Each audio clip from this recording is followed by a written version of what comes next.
Wakati mwingine kuna vitu ukivisikiliza vinaumiza sana sana. Wakati kuna mwananchi anakosa hata pesa ya kula, lakini kuna watu wanapiga tu, wanafuja pesa za umma. Wakati Tanga kuna viwanda vya simenti, eti simenti ya kujenga VETA Tanga imetoka Dar es Salaam.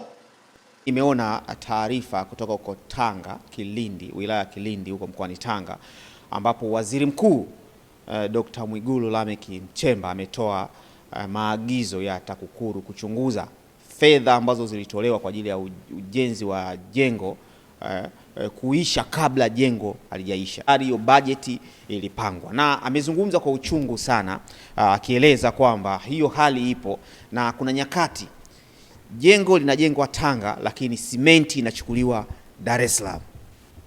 Imagine. Yaani watu wanahalalisha upigaji wa wazi wazi. Imagine fedha za wananchi, za walipa kodi. Jengo la Tanga, simenti inachukuliwa Dar es Salaam. Tanga kuna viwanda zaidi ya 2 vya simenti. So Waziri Mkuu ametoa taarifa hiyo na kutaka hatua kali zichukuliwe, ikiwemo TAKUKURU kuchunguza sakata hilo.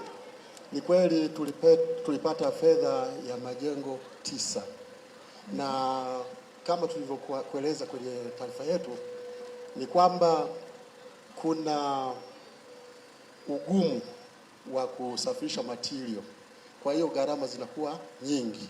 Kwa hiyo wakati tunajenga jengo la kufulia na jengo la madawa hakukamilika, kwa hiyo tulivyoletewa shilingi milioni 500 kwa ajili ya kujenga jengo la wodi ya kina baba, tukaomba kibali TAMISEMI ili tuyamalizie majengo yalikuwa yamebaki, ili kuondoa ile white elephant, majengo yasifanye kazi. Kwa hiyo tumepata kibali kwa ajili ya kuyamalizia ili kazi iendelee.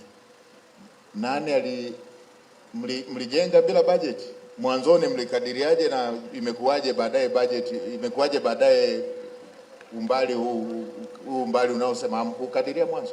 Hapana, kwa sababu fedha inayokuja mheshimiwa ni constant kwa halmashauri zote. Sasa kamanda wa TAKUKURU, fanyia uchunguzi hiki chote kilichofanyika, nipate taarifa hiyo ili niweze kuchukua hatua. Hatuwezi tukawa na watu mnapindisha habari alafu. Fuatilia kila kitu, vyote hivi fuatilia kila kitu hivi vilivyopandisha hiki kichaka cha gharama. Fuatilia nipate taarifa hiki kichaka cha gharama zimepanda. Nadhani nini kifanyike ili kuhakikisha viongozi ambao wanapewa mamlaka ya kuongoza ama kusimamia miradi mizito ya wananchi inatekelezeka vizuri.